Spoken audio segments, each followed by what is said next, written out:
Electromagnetismo. Se recomienda leer la teoría básica que se ha publicado en el libro de Lagrange. Antes vamos a estudiar algunas nociones básicas de electrostática, como por ejemplo la ley de Coulomb para dos cargas eléctricas Q1 y Q2.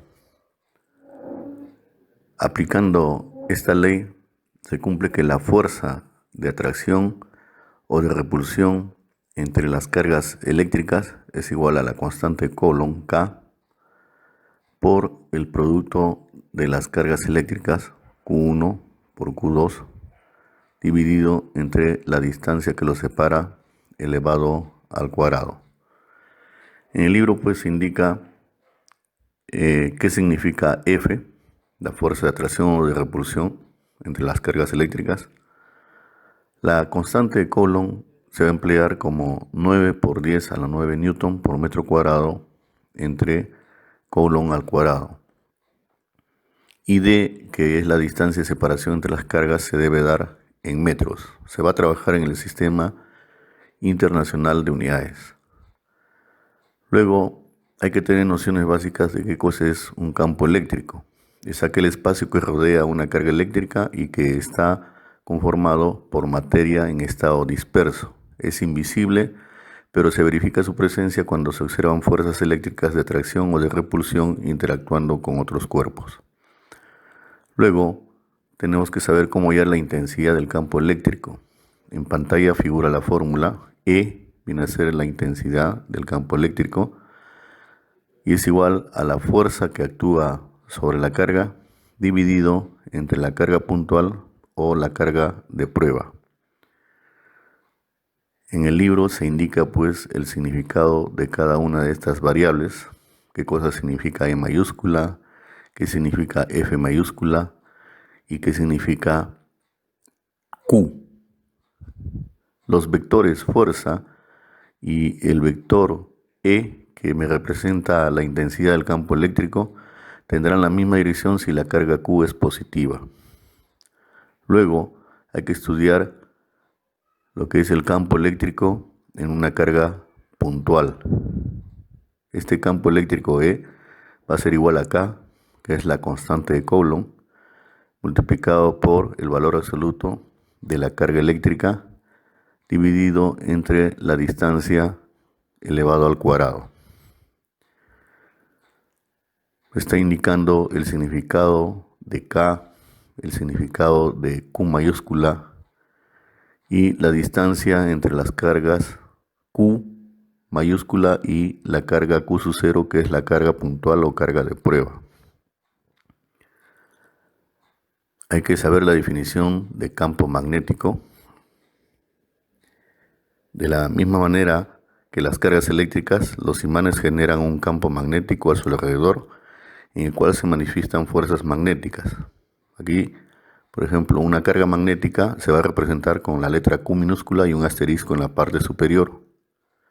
Es aquella cantidad escalar asociada a un polo magnético que mide directamente la magnetización de un cuerpo. La carga magnética se expresa en ampere por metro o amperio por metro. El polo norte de un imán es positivo y el polo sur es negativo.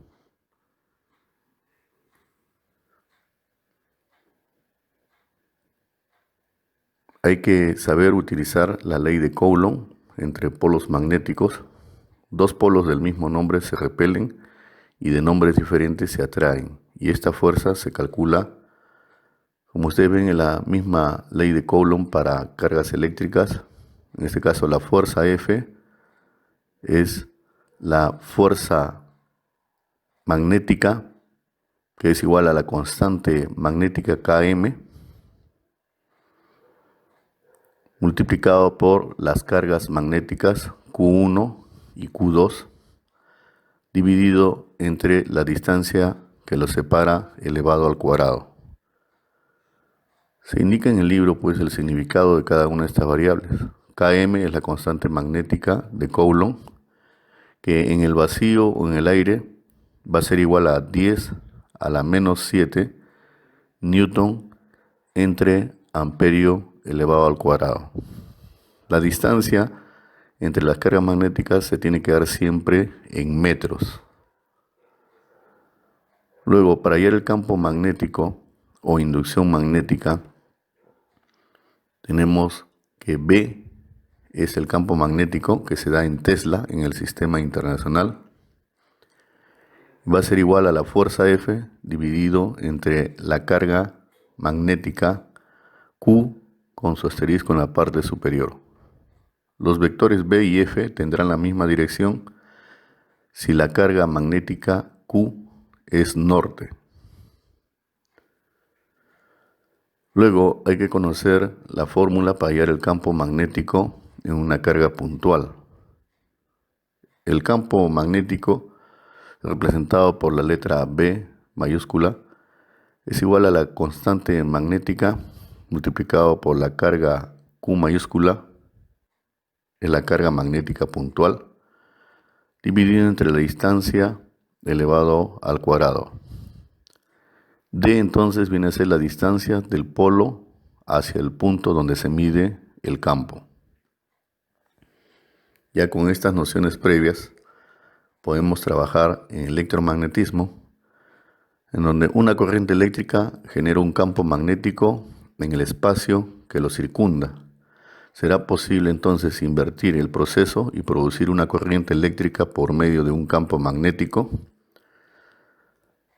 Los investigadores culminaron con éxito en 1831 de que sí se puede hacer esto.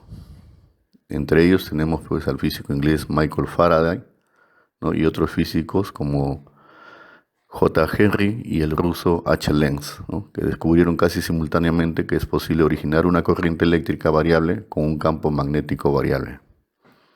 Luego hay que saber utilizar el descubrimiento de Ørsted, que se va a aplicar para hallar la dirección del campo magnético, en donde pues se aplica la regla de la mano derecha, en donde el dedo pulgar tiene que tener la misma dirección de la corriente eléctrica, como se ve en la gráfica, y los otros dedos indicarían pues la dirección del campo magnético.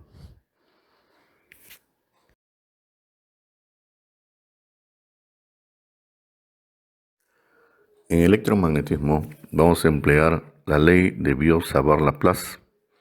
En muchos problemas, todo segmento de corriente crea un campo magnético en todo punto a su alrededor, de manera que su valor es directamente proporcional a la intensidad de corriente e inversamente proporcional a la distancia. El vector campo magnético B es siempre perpendicular al plano formado por la corriente eléctrica y el punto donde se mide el campo. Y hay que saber los símbolos, que significa cuando el vector B sale del plano o cuando ingresa al plano.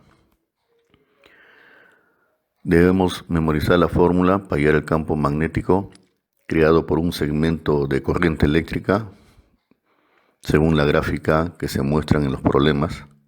Tenemos que B es igual a 10 a la menos 7 por la intensidad I entre la distancia por el coseno de alfa más el coseno de beta. Luego hay que saber cómo hallar el campo magnético creado por una semirrecta de corriente.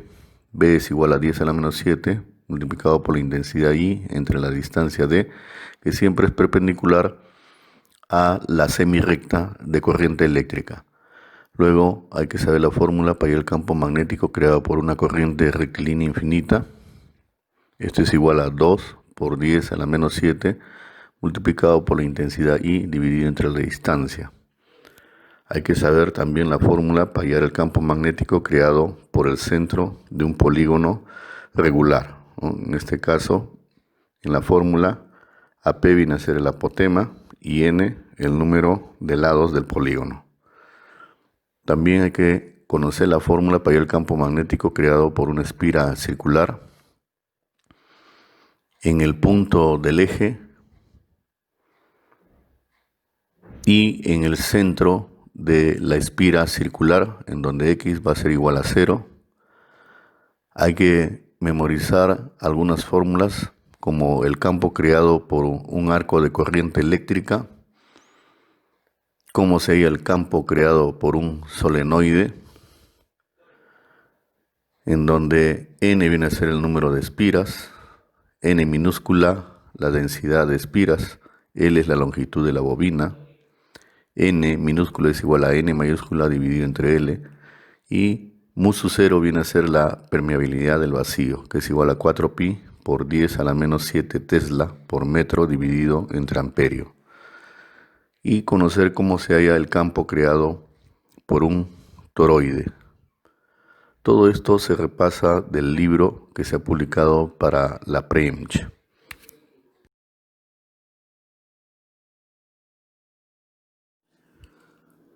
En electromagnetismo hay que conocer cómo se halla el campo creado por una carga móvil. En la fórmula, el campo magnético B es igual a 10 a la menos 7 por la carga eléctrica Q por la velocidad de la carga por el seno del ángulo θ, en donde θ es el ángulo formado entre el vector velocidad y el vector r. R viene a ser la distancia de la carga al punto donde se mide el campo. Hay que saber cómo hallar la fuerza magnética sobre una carga móvil. Fm es un vector perpendicular al plano formado por la velocidad v y el campo magnético B. Saber utilizar la fuerza de Lorentz. Esta fuerza es igual a Fm más Fe, en donde F es la fuerza eléctrica debido a un campo eléctrico, y esto es igual a la carga Q multiplicado por el campo eléctrico E. Hay que conocer cómo se halla la fuerza magnética sobre una corriente rectilínea. En la fórmula, F es el vector perpendicular al plano formado por el campo magnético B y la intensidad de corriente I. Θ es el ángulo formado entre B y la dirección de la corriente I. Además, hay que repasar del libro la fórmula para hallar la fuerza magnética entre dos segmentos paralelos de corriente. En esta fórmula, saber cómo se halla F, saber qué cosa es la inducción electromagnética. Es un proceso por el cual se generan corrientes inducidas debido al movimiento relativo de un campo magnético exterior, sea acercándose, alejándose, aumentando o disminuyendo. Hay que conocer la ley de Faraday para una barra conductora, saber utilizar esta formulita, y en el libro se indica qué significa cada una de estas variables. Hay que conocer la ley de Faraday para una espira conductora, la ley de Lenz, el sentido de la corriente en una espira producida por una fuerza electromotriz inducida es tal que el campo creado por ella tiende a compensar la variación del flujo exterior que pasa por la espira. Luego hay que conocer ciertos dispositivos electrónicos, por ejemplo, qué cosa es un generador de corriente eléctrica, qué cosa es el motor eléctrico, cómo funciona, qué es un transformador. Cuando hablamos de un transformador reductor y de un transformador que aumenta el voltaje, etcétera, etcétera. Todo esto se obtiene del libro y pueden investigar más en internet. Hay muchas páginas en donde se puede profundizar estos temas.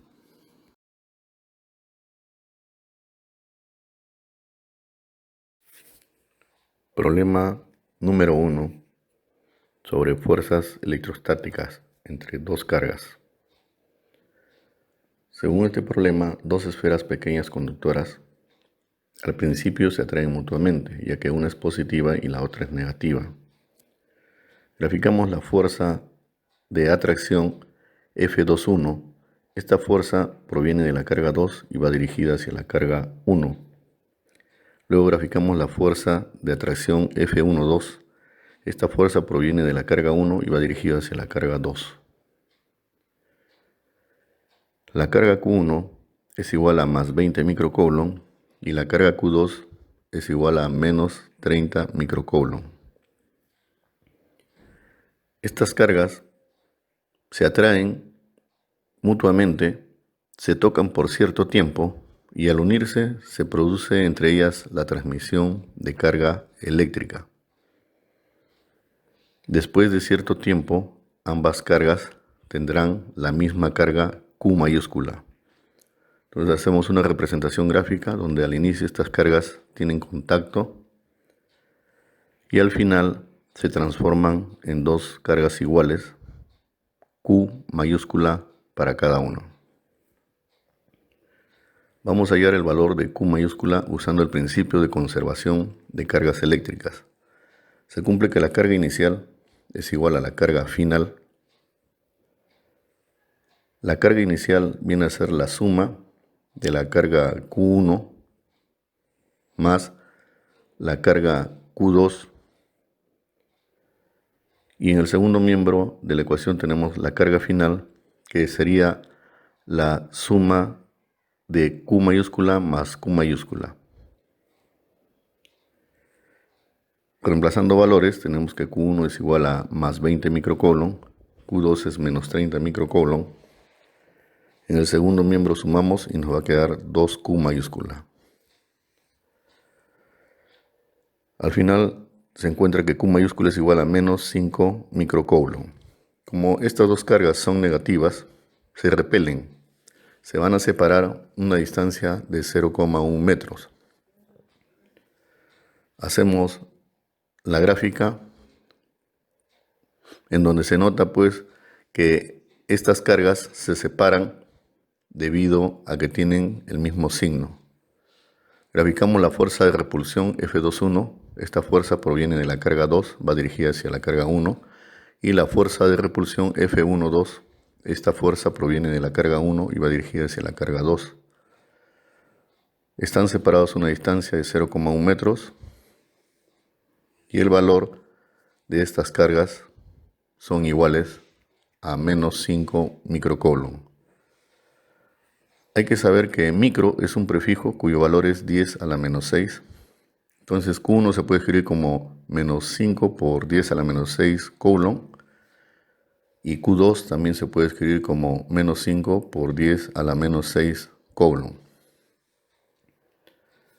Aplicando la ley de Coulomb para dos cargas eléctricas, podemos hallar el valor de estas fuerzas de repulsión. F21 va a ser igual a F12, y esto es igual a la constante Coulomb, K mayúscula, por el producto de las cargas dividido entre la distancia elevado al cuadrado. Como la distancia se puede poner como 1 sobre 10 metros, reemplazamos en la fórmula el valor de estas fuerzas de repulsión va a ser igual a 9 por 10 a la 9, que es la constante Coulomb, por el producto de las cargas, 5 por 10 a la menos 6 por 5 por 10 a la menos 6. Aquí no se considera el signo negativo, dividido entre la distancia que es 1/10 elevado al cuadrado.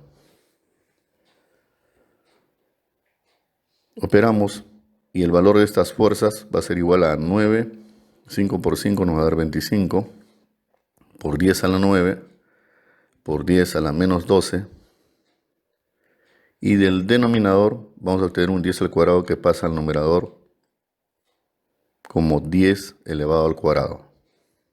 Seguimos operando y el valor de la fuerza F21, que es igual a la fuerza 12, sería 225 por 10 a la menos 1. Multiplicando nos queda 22,5 newton. Entonces la clave sería la alternativa E.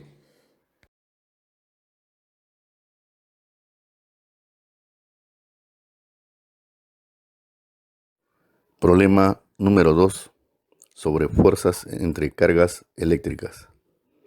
Hacemos las gráficas de las fuerzas de atracción y fuerzas de repulsión que hay entre estas cargas.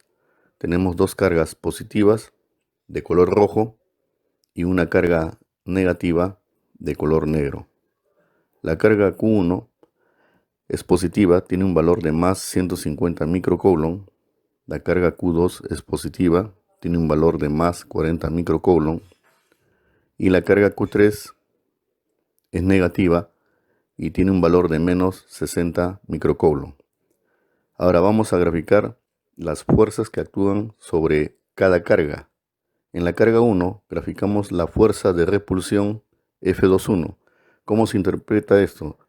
Esta fuerza proviene de la carga 2 y va dirigido hacia la carga 1. Luego tenemos la fuerza de atracción F31. Esta fuerza proviene de la carga 3 y va dirigido hacia la carga 1. En la carga 2 tenemos la fuerza de atracción F32. Esta fuerza proviene de la carga 3 y va dirigido hacia la carga 2. Luego tenemos la fuerza de repulsión F12. Esta fuerza proviene de la carga 1 y va dirigido hacia la carga 2. En la carga Q3 tenemos la fuerza de atracción F13. Esta fuerza proviene de la carga 1 y va dirigido hacia la carga 3. Y tenemos la fuerza de atracción F23. Esta fuerza proviene de la carga 2 y va dirigido hacia la carga 3. La fuerza de repulsión F21 es igual a la fuerza de repulsión F12. Igualmente, la fuerza de atracción F31 es igual a la fuerza de atracción F13. La fuerza de atracción F32 es igual a la fuerza de atracción F23. Para hallar el valor de estas fuerzas, usamos la ley de Coulomb. El valor de esta fuerza va a ser igual a la constante de Coulomb, K, por el producto de las cargas entre la distancia que los separa elevado al cuadrado.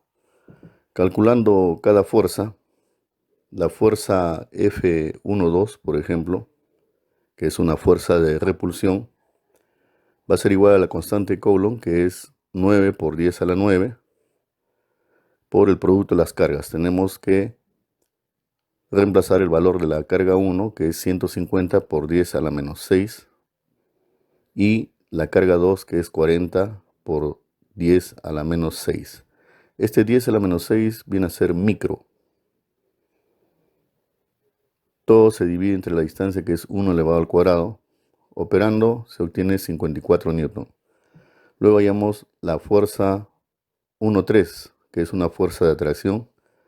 Va a ser igual a 9 por 10 a la 9, que es la constante de Coulomb, por el producto de la carga 1 por la carga 3. Sería 150 por 10 a la menos 6 por 60 por 10 a la menos 6. Todo dividido entre la distancia, que es 3 elevado al cuadrado. Operando aquí se obtiene 9 newton. Y finalmente hallamos la fuerza F23, que es una fuerza de atracción. Es igual a la constante de Coulomb, 9 por 10 a la 9, por el producto de la carga 2 por la carga 3. Sería 40 por 10 a la menos 6, 60 por 10 a la menos 6. Recuerden que 10 a la menos 6 me representa el prefijo micro. Todo esto se divide entre la distancia, que es 2 elevado al cuadrado, y nos da como resultado 5,4 newton. Ahora vamos a hallar la fuerza resultante sobre la carga Q3. Ampliando la gráfica, tenemos que sobre esta carga actúa la fuerza F13 y la fuerza F23. Como estas fuerzas tienen la misma dirección, se suman sus módulos. Entonces la fuerza resultante va a ser igual a la fuerza F13 más la fuerza F23. Reemplazando valores, la fuerza resultante va a ser igual a 9 newton más 5,4 newton. Y esto nos da como respuesta 14,4 newton. La clave sería la alternativa C.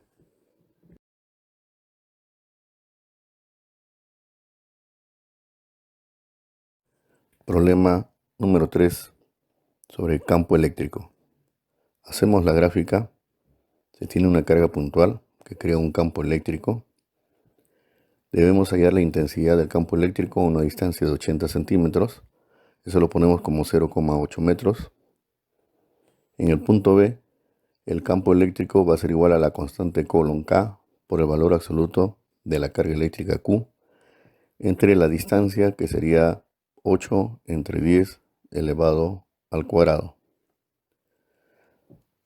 Nos dan como dato que el campo eléctrico a una distancia de 20 centímetros o 0,2 metros es igual a 4 por 10 a la 5 newton entre Coulomb. A menor distancia, mayor campo eléctrico. En este caso, el campo eléctrico va a ser igual a la constante Coulomb K por el valor absoluto de la carga Q dividido entre la distancia, que sería 2/10 elevado al cuadrado. Lo que hacemos acá es dividir el campo eléctrico en el punto B entre el campo eléctrico en el punto A. Como ya hemos calculado sus valores, colocamos en el numerador el campo eléctrico en el punto B y en el denominador el valor del campo eléctrico en el punto A. Simplificamos K por Q en el numerador y en el denominador. Nos quedan las distancias elevadas al cuadrado. Luego tendremos en el numerador 1 dividido entre 64 sobre 100. 64 sobre 100 vendría a ser 8 entre 10 elevado al cuadrado. Y en el denominador tendríamos 1 sobre 4 sobre 100. 4 sobre 100 sería 2 sobre 10 elevado al cuadrado. Aplicando producto de medios, producto de extremos, en el numerador queda 100 sobre 64 y en el denominador 100 sobre 4. Simplificamos 100 en el numerador y 100 en el denominador. Aplicando producto de medios, producto de extremos, nos queda 4 sobre 64. Simplificando, sacamos cuarta y de aquí obtenemos 1 entre 16. Siguiendo con la solución, despejamos el campo eléctrico en el punto B, va a ser igual al campo eléctrico en el punto A dividido entre 16. Como ya nos dan como dato el campo eléctrico en el punto A, reemplazamos, es igual a 4 por 10 a la 5 Newton entre Coulomb. Todo eso lo dividimos entre 16. Simplificamos cuarta en el numerador, cuarta en el denominador. En el numerador vamos a tener la unidad y en el denominador 4. 1 entre 4 dividiendo nos queda 0,25. Y todo eso lo multiplicamos por 10 a la 5 Newton entre Coulomb. Escribiendo en notación científica, el campo eléctrico en el punto B sería igual a 2,5 por 10 a la cuarta Newton entre Coulomb. La clave sería la alternativa A.